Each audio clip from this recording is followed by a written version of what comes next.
Aleluia. Paulo, ele sabia muito bem o que aqueles irmãos podiam fazer. Então ele acreditava no poder da oração para mover a mão de Deus e as realizações da obra. Louvado é o nome do Senhor nosso Deus. Meus amados irmãos, paramos aqui um pouco e analisamos. Jesus, sendo ele o Filho de Deus, eu vos pergunto, ele precisava orar? Se nós formos ver assim, ao modo, vamos dizer assim, humano, Jesus não precisava orar, porque ele era o Filho de Deus.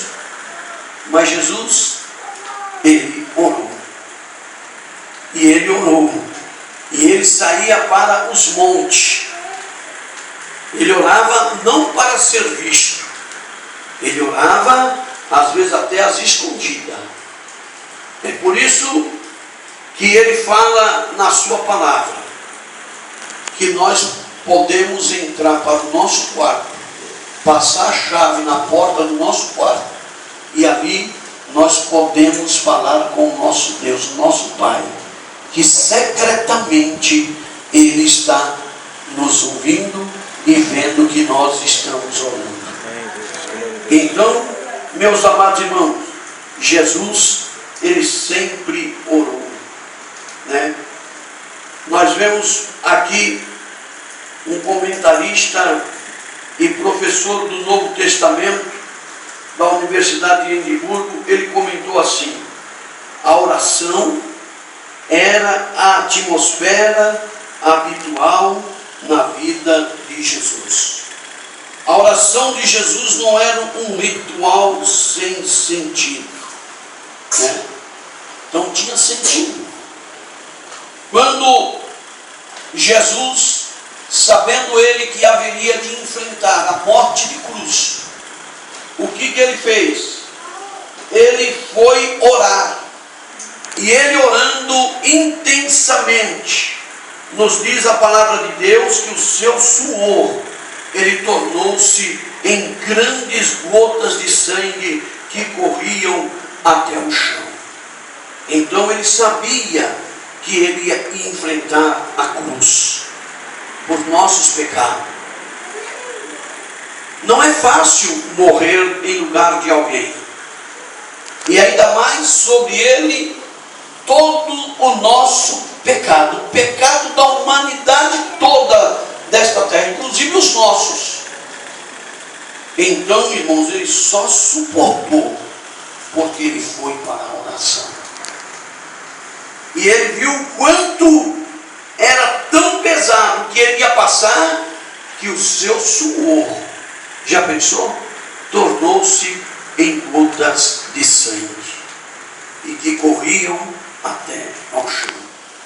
Então nós vemos Jesus, ele andou por essa terra, fazendo prodígios, milagres, maravilha, mas antes de tomar qualquer decisão, ele orava ao Pai Celestial, né? Então nós vemos que Jesus não orava para que as pessoas pudessem ver ele orando, ou ouvindo ele orando, ou observando.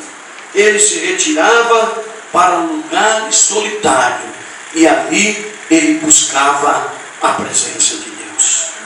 Ele se retirava para lugares solitários, e ali ele tinha aquela íntima comunhão com o seu Pai Celestial, e ali ele recebia força. Irmãos, nós devemos olhar para Jesus, e ele é o nosso exemplo, ele é o nosso modelo. Você quer ter vitória? Você quer ser vitoriosa? Você quer alcançar as bênçãos de Deus? Então ore ao Senhor. Meus amados irmãos, a oração, ela é o cerne da vida do crente. A oração, ela é o oxigênio, ela é o pulmão da igreja, né? Reconsideremos alguns pontos fundamentais que estão registrados na Bíblia Sagrada.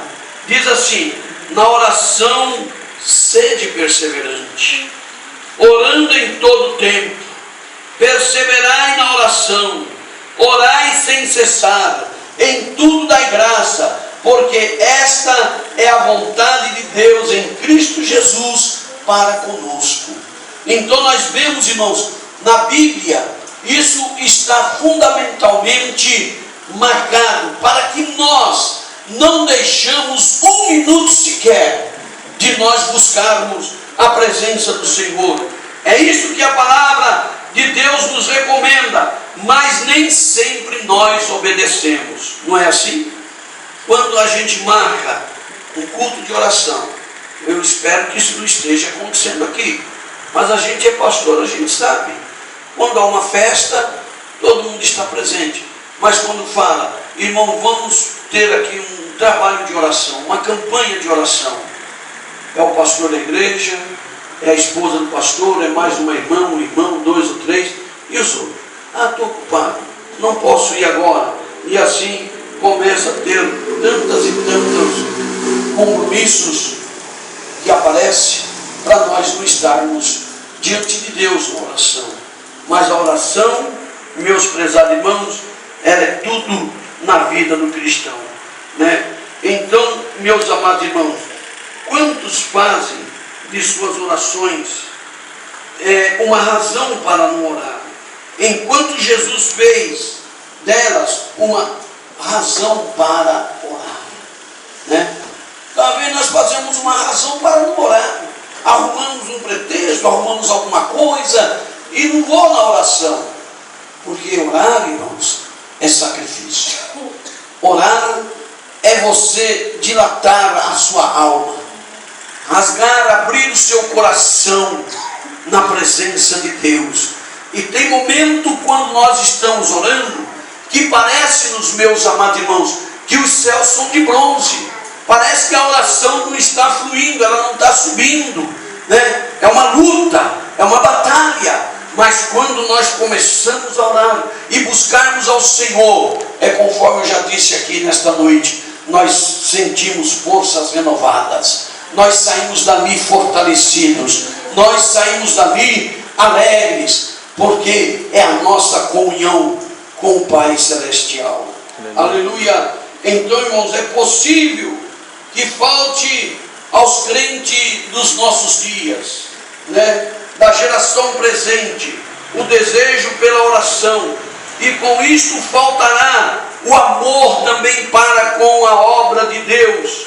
Então a falta de comunhão com Deus nos leva cada dia a um esfriamento espiritual, irmãos. Irmãos, o que nós estamos vivendo, a igreja de Cristo nesses últimos dias, há um esfriamento total, espiritualmente falando, por todas as partes. Mas ainda aquela igreja que está orando, o poder de Deus, a alegria, o gozo do Espírito Santo, o poder que está ali atuando na vida desta igreja, louvado e enaltecido é o nome do Senhor nosso Deus. A oração é que faz que nós nos aproximemos de Deus. Aleluia. Então a palavra de Deus em Hebreus 4:16 nos diz assim: cheguemos, pois, com confiança ao trono da graça, para que possamos alcançar misericórdia e achar graça, a fim de sermos ajudados em seu tempo oportuno. Às vezes, meus irmãos, o crente, ele acha-se autossuficiente. Isso quer dizer, pensando que não precisa orar. Irmãos, até para nós, qualquer decisão, irmãos, que você vai tomar, conforme eu já falei aqui, vai comprar um carro, vai comprar uma casa, vai fazer uma viagem, vai sair do lar, ore ao Senhor, porque Deus, Ele está lhe vendo. Amém? Então, irmão, não tenha pressa de sair da presença de Deus, pois Ele é fiel, é justo, Ele não falhará, e podemos pedir a Ele: Senhor, ensina-nos a orar. Amém?